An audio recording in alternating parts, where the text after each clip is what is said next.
Day and night and day, the living creatures give their praise.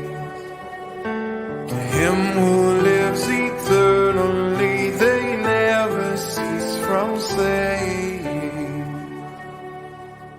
Holy, holy is Yahweh Almighty, worthy, worthy to receive all glory. Hello, welcome to Walking in the Word and this introduction to the book of 2 Samuel. My name is Chelle Wagner of Heart of the Tribes, and I'm so glad that you came to join me today. So let me go ahead and get us started. We're going to be doing a reading through the entire book of 2 Samuel, but I wanted to give an introduction first. So, of course, I've got our PowerPoint presentation, and we are here in the land of Canaan and the surrounding area. So that is where all of this story took place. Okay. So the first thing is just to review, the book of 1 Samuel ended with the death of Shaul. The king, the people of Yah wanted to lead them. They had begged for a king, right? And they got him. So I wanted to make a few comparisons between King Shaul and King Yahusha, because it broke his heart, because he was like, I just wanted to be the king that the people wanted, but they rejected me in favor because they wanted to be like the other nations instead of being my unique, my special, treasured people of my kingdom, right? That would honor me. And so let's just look. So Shaul, his kingdom was very temporary. Yahusha, his kingdom is forever. Shaul, he had his own agenda. You know, every king does, every leader does. They have the things that they feel like they're supposed to accomplish in their limited lifetime, right? But Yahusha's example was he had his father's agenda, right? He had the creator's agenda. Shaul, the people were there to serve his needs, right? And that was exactly the warning that Samuel gave to the people. Listen, he's going to take your sons and daughters, he's going to conscript them into service. He's going to put heavy burdens on them. You're going to have to pay taxes. He's going to make them builders of his kingdom, and it's not going to be pleasant, right? So he has a view of a top-down view, you know, whereas Yahusha, he came, and we see his example of servanthood, you know. We see it in the menorah, that shamash candle. He is the servant of all. We see it as he washed the feet of the disciples, even Judas, knowing that he was about to betray him. So he was a servant. Okay. So Shaul, we see him, he is fighting death. He's avoiding, you know, the fear and the torture of what's coming when he knows that this battle, you know, he's about to lose, and he falls on his own sword. Whereas Yahusha willingly goes to the cross and endures the crucifixion for our sakes so that we could be free. So Shaul, his death was a shame to the nation. It was a defeat. You know, it shamed Yasharel before her enemies. Whereas Yahusha, his death brought us liberty from all shame. Now, Shaul, his death was a defeat by the enemy. You know, it looked like the enemy won. Yahusha, his death resulted in him descending into the lower abyss and ripping the keys of death, hell, and the grave right off of Hasatan and our adversary, right? And giving us victory over our adversaries. All right. So David becomes, going into the book of 2 Samuel, David becomes king of Yehudah. Hebron is made the capital. Shaul's son Ishbosheth is 40 years old and becomes the king of Israel. Now he reigns there for 2 years. So we have a divided kingdom. Okay. A long war takes place between those loyal to Shaul and are opposed to those who are now loyal to David. David has some sons. Ammon, he has through Ahinoam. Daniel through Abigail. Absalom through Maacah. Adonijah through Haggith. Shephatiah through Abital. Ithraim through Eglah. So when I say through, those were the wives that produced these sons. And I am probably doing a terrible job with the pronunciation. So don't count on me for that. But hopefully you can maybe pronounce them a little better than I can, and you can see it on the screen in front of you. Okay, so here's an interesting thing, and it reminded me in this chapter of what's happening in the story in 2 Samuel, is Abner, who is a powerful military leader, was offended over his concubine. So this motivated him to switch his allegiance to David. Now, because Abner had been in the side with the house of Yasharel, or, all of Israel, and still loyal to Shaul's descendants. But, his concubine is taken from him, and he doesn't like that, and it causes him to switch sides. And it reminded me of this verse out of Proverbs, which says, it's Proverbs 18:19 that says, a brother offended is harder to be won than a strong city, and their contentions are like the bars of a castle. It is true. When you are dealing with an offense has happened in a relationship and someone feels wronged and it hasn't been made right, it is very hard to get that relationship back on track again and work in the same direction and pull in the same direction. And we see this in the story in 2 Samuel with Abner. So Abner garners support for David. Joab and his brother Abishai murder Abner in revenge for Abner having murdered his brother Ashel. So there was a lot going on there, as the kingdoms are coming up underneath David's rule. In chapter 5, David's king over all of Israel, but the Jebusites still control Jerusalem, the fortress of Zion. So let's take a look at what was going on there. So we get the pronunciation of in the Hebrew, it would have been the yhvh. And then you see this in, like, the Sefer uses that translation. It translates the Hebrew, which is one of the things that I love about the Sefer, but it can be confusing. And of course, when I do the reading, I'm going to do it in the New Living Translation because I want you to be able to get the story, the flavor of the story without all the difficulty of the words that are hard to pronounce and that we're not quite used to. Right. And it reads much better as a story that way. But as we're doing this introduction, I want you to be able to see who we're talking about. So it would have been the Yevussim, okay, known as the Jebusites in your King James or other translations. The Yevussim were the descendants of Noah's grandson, Canaan. So once again, we are dealing with the Canaanites, a branch, a division, right?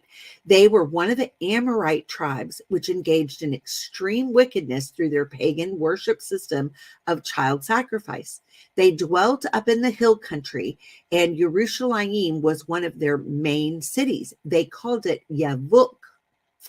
During the days of Yahusha, which is Joshua, right, their king Adoni-Zedek joined with 4 other Amorite kings to attack the Israelites at Gibeon, where he was defeated and put to death. They also fought Israel along with Yabin, the king of Hazor, but were again defeated by Joshua's army.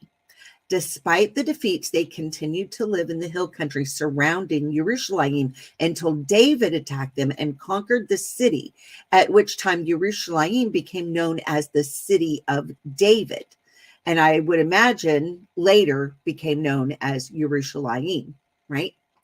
The Yevusim, that is the Jebusites, that remained became subjects of Israel, and they were part of like the conscripted labor force for King Solomon for all of his different building projects. And we'll get into that when we go into 1st and 2nd Kings. We know from Ezra chapter 9 that they were still in the area after the people returned from Babylon, because they are referenced there in Ezra chapter 9. Okay, so let's look at this in 2 Samuel 5. It says, and David took him more concubine. I'm starting at verse 13. It says, and David took him more concubines and women out of Jerusalem after he was come from Hebron. And there were yet sons and daughters born to David. And these be the names of those that were born unto him in Jerusalem. So we see another whole listing of more sons. So we've got Shammua and Shavav and Nathan and Shalomah, Yivkar, also Elishua and Nepheg and Yhvh and Elishama and Elyada and Eliphelet. So we see more sons. Okay, in chapter 6, the ark is moved. And it's interesting because this particular part right here where we're reading also is mentioned as the half Torah portion in the Parsha Shimone. Now, Shimone is the Hebrew word or Ivrit word, which means 8. Right. And 8 is a very significant number in the fact that it deals with new beginnings. It would be represented by the pictograph het, which looks like a fence, or a division, a dividing line. Right. And so this is the portion that it is the Haftorah for. And that would be Leviticus. Here's where it's referenced. I think that this is why it's referenced. Okay, this is just what I believe, but the whole parsha would be Leviticus 9:1 through 11:47, called Shimoni. Now, this is the part that I believe that it's referencing, and it has to deal with strange fire, because what happens when this ark is being moved is some of the people who are carrying it, they stumble. And I believe his name was Uzi, reached out his hand to try to steady it, and he was immediately killed, right? And so they're really taken aback and have to figure out how to move it correctly. And now out of this portion, we see this, Leviticus 10, verses 1 through 3 says, and Nadav and Abihu, the sons of Aharon, took either of them his censer and put fire therein and put incense thereon and offered strange fire before yahuah, which he commanded them not. And there went out fire from yahuah and devoured them, and they died before yahuah. Then Moshe said unto Aharon, this is it that yahuah spoke, saying, I will be sanctified in them that come nigh me. And before all the people, I will be glorified. And Aharon held his peace. So whatever was happened right there, these two men that put strange fire, right? It was not honoring whatever they were doing. This was not honoring to yahuah, and yahuah devoured them for it, right? We have to honor him in the way that he tells us to honor him. So I found that interesting. All right, so now we're just going to kind of look through some of what's going on in the separate chapters. So in chapter 6, Michal despises David's worship of yahuah, and she ends up becoming barren. So we're going to see that as we read through. It's an interesting thing, because when Shaul decided to go after what we read in the book of First Samuel. We see how Shaul was really trying to hunt David down and to kill him. And Michal, Shaul's daughter, she loved David, and she had been given to him. It cost him a great deal to be married to her. I think it was 100 foreskins of the Philistines, right, was the price, right, the bride price. And so he fought many wars to have her, and she actually loved him. And even when Shaul had decided to kill him, she helped hide him by making up in the bed. It looked like what would have been him when it wasn't, and helped him escape. But then she's given to someone else, and then she is brought back. David brings her back when he becomes king, and she ends up despising him in her eyes. His worship of Yah is what she despises, and she is barren all her days. And now, I don't know if he had reconstituted the marriage, because in the Torah, it really says once a woman has been given to someone else, and we see that precedent that she does not reunite with the first husband again, that just is not done. And so, what we know from scripture is that she was a barren woman, All right. So in chapter 7, we get a glimpse of the yada relationship of Yahuah and David. We get to see really why Yah says that this was a man after his own heart, and so we're going to get to take a look at that. In chapter 8, it tells us who David's inner circle was comprised of, who were the men that he trusted, and names them out. In chapter 9, kindness is shown by David to Mephibosheth, and this is for Jonathan's sake, who was Shaul's son, because he had a covenant like of brotherhood with David. They were very close, which we saw when we read through First Samuel. In chapter 10, the Ammonites are defeated. Chapter 11 is the story of Bathsheba, right? So Bat, daughter, Sheva, sevens, the daughter of sevens, or daughter of Sheva, right, is her name. I find that interesting and probably very significant. Perhaps we can go into that at another time. Chapter 12, Nathan gives his rebuke. This is the prophet Nathan who tells the story about the man who just had one little lamb, and somebody came and who was very rich and stole the one little lamb, and David pronounces a sentence upon whoever would do such a thing, and Nathan reveals, you are that man, because he had killed Bathsheba's husband, had him murdered, right? Chapter 13, Ammon, is the story of Ammon and Tamar. So Tamar is Absalom's sister, right? And so Absalom is, furious over the fact that Ammon would rape his sister Tamar and then just totally disgrace her. And so he bides his time, and he waits until the opportune moment, and then he murders Ammon. And then Absalom flees to his grandfather's house, who was the king of Geshur, right?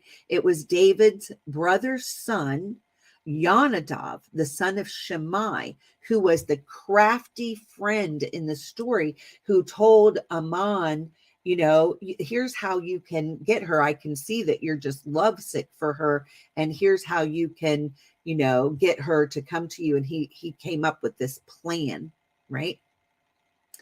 All right.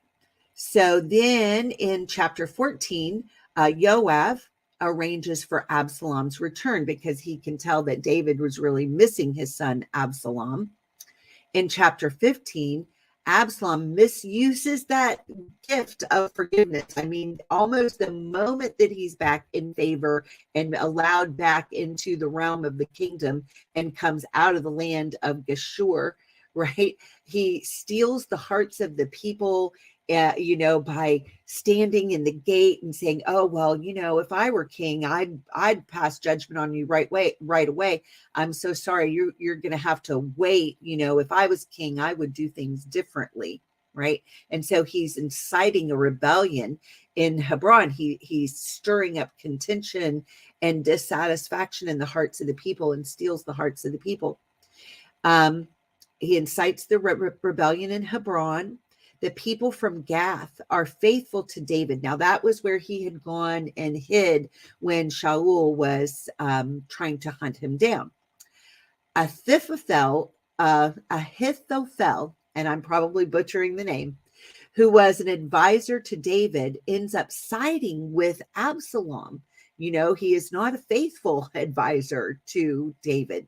So David prays that he will give him very foolish advice. Hushai is a faithful advisor to David. And so David says, listen, I'm going to go ahead and send you to Absalom so that you can frustrate and counter Ahithophel's influence, cause confusion, give him different advice, right? And kind of keep me in the loop, which is exactly what happened. In chapter 16, Ziba is given all that had belonged to Mephibosheth. Now, Ziba was one of the servants, right? And there's some interesting, different stories are being told by the different parties here, and it cost Mephibosheth some land. Shimei curses David. David does not retaliate, and he explains why he decides not to retaliate against this man who is literally following along and cursing him. So let's look at that for just a second. It's in 2 Samuel 16, starting in 5, going through 10. It says, and when David came to Bahurim, behold, thence came out a man of the family of the house of Shaul. So he was part of Shaul's household, whose name was Shimei, the son of Gera. He came forth and cursed still as he came. And he cast stones at David and at all the servants of King David, and all the people and all the mighty men were on his right hand and on his left. And thus said Shimei when he cursed, come out, you bloody man, and you man of Belial. So he's accusing David of being a servant of Baal, right? Yahuah has returned upon you all the blood of the house of Shaul, in whose stead you have reigned. And Yahuah has delivered the kingdom into the hand of Avshalom, your son. And behold, you are taken in your mischief, because you are a bloody man. Then said Abishai, the son of Zeruiah, unto the king, why should this dead dog curse my Adonai the king? Let me go over, I pray you, and take off his head. It was one of his mighty men that was like, we should not put up with this, right? Ready to take his head off. And the king said, so here's King David's reply. I mean, here his son has betrayed him. He's had to flee his kingdom and leave his concubines behind, and has got to be feeling such betrayal. And here's his response. And the king said, what have I to do with you, you sons of Zeruiah? So let him curse, because Yahuah has said unto him, curse David. Who shall then say, wherefore have you done so? Right? He decides to leave it in Yah's hands rather than retaliate himself. And then continuing on with the story in 2 Samuel 16, 11 through 14. And David said to Abishai and to all his servants, behold, my son, which came forth of my generation, seeks my life. How much more now may this Ben Ha-Yamini do it? Let him alone and let him curse, for Yahuah has bidden him. It may be that Yahuah will look on my affliction, and that Yahuah will requite me good for his cursing this day. He's saying, I would rather leave this in Yah's hands This man is cursing me, and let Yahuah see what's being done to him, and let Yahuah decide to judge, because Yahuah may decide in my favor, and I need his favor. That's what he's saying. It's very interesting. So finishing in 2 Samuel 16, 13, and 14. And as David and his men went by the way, Shimei went along on the hillside over against him and cursed as he went and threw stones at him and cast dust. And the king and all the people that were with him came weary and refreshed themselves there. So very interesting part of the story we're going to be reading. Now in chapter 17, the advice of Hushai, whom David has sent over to Absalom, right, is accepted by Absalom. And Ahithophel realizes, oh, this is not good. And he commits suicide. In chapter 18, David divides his troops into 3 forces, which were led by Joab, Abishai, and Ittai. In chapter 19, Joab rebukes David over his grief at the death of Absalom, because now Absalom has died in the battle. So here we see this in 2 Samuel 19, 9 through 15. And all the people were at strife throughout all the tribes of Yasharel, saying, the king saved us out of the hand of our enemies, and he delivered us out of the hand of the Philistine. And now he is fled out of the land for Absalom. And Absalom, who we anointed over us, is dead in battle. Now, therefore, why speak you not a word of bringing the king back? This is such an interesting story. And King David sent to Zadok and to Abiathar the priest, saying, speak unto the elders of Yehudah, saying, why are you the last to bring the king back to his house, seeing the speech of all Yasharel is come to the king, even to his house? Now, this is what really got my attention in this. Why is Yehudah the last to bring the king back? That's what the charge is. And we think about that, where Yahusha said, for I will not drink of the fruit of the vine until it said, Baruch haba b'shem yahuah, right? By the people of Yehudah, to blessed be the name of Yahuah, right? He is waiting for the tribes to reunite.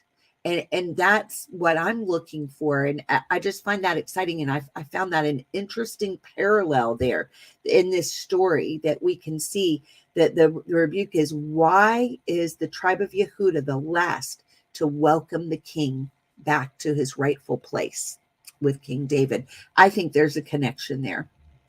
So picking back up in 2 Samuel 19:11, and King David sent to Zadok and to Abiathar the priest, saying, speak unto the elders of Yehudah, saying, why are you the last to bring the king back to his house, seeing the speech of all Yasharel is come to the king, even to his house?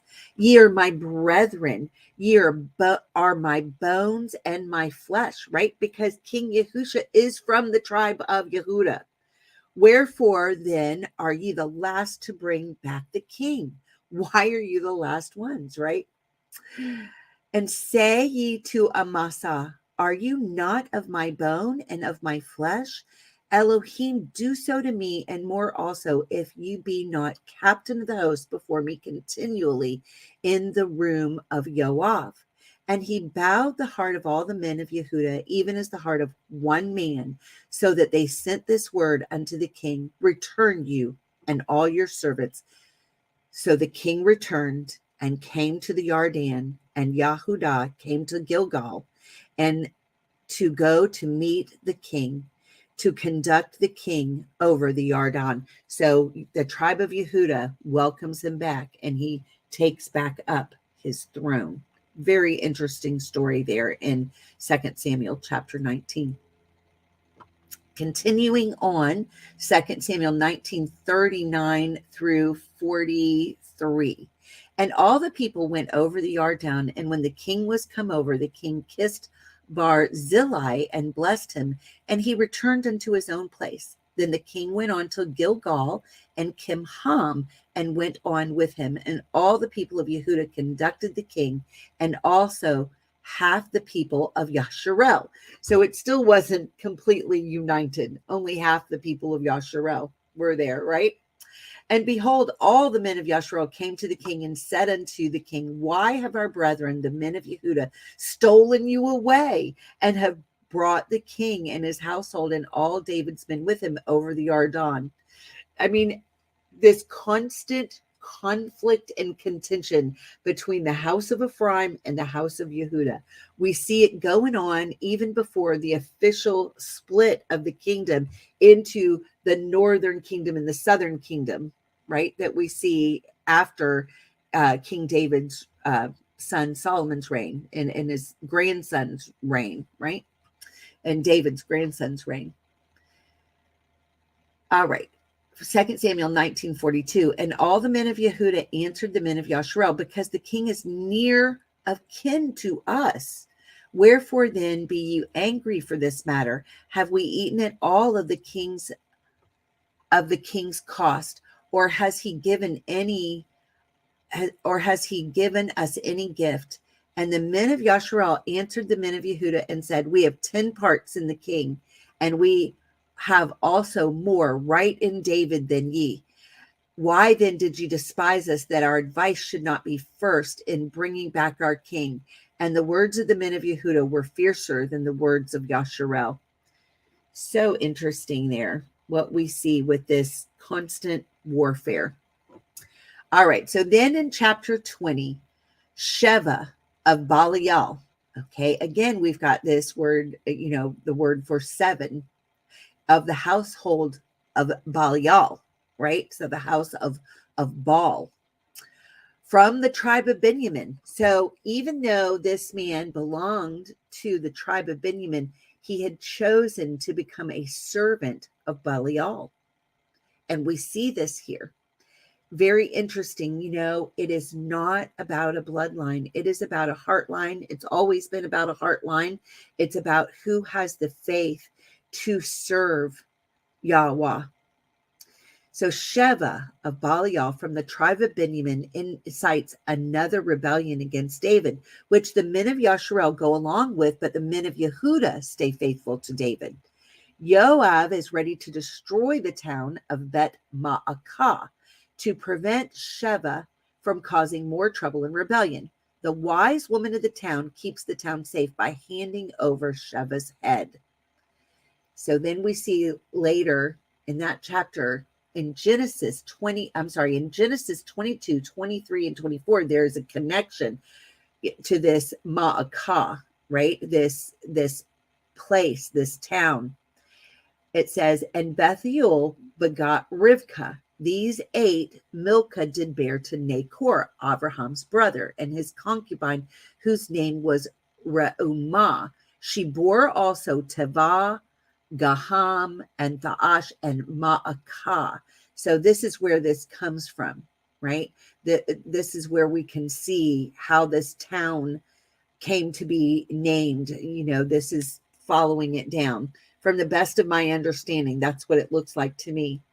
So then to finish up the different chapters, in chapter 21, David has to deal with a delayed judgment of famine because of the sin of King Shaul against the Gibeonites. Shaul broke the promise of Yahusha, Joshua, and David had to make it right to end the famine. It was a 3-year famine by the death of 2 of Shaul's sons and 5 of his grandsons.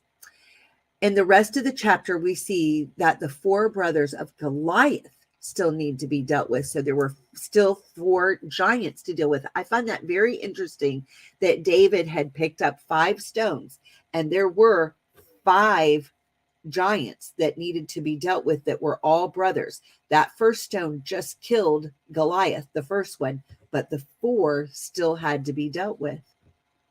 In chapter 22, there's a song of victory to the rock of Yasharel. There's a beautiful song of David that is sung to the rock of Yasharel.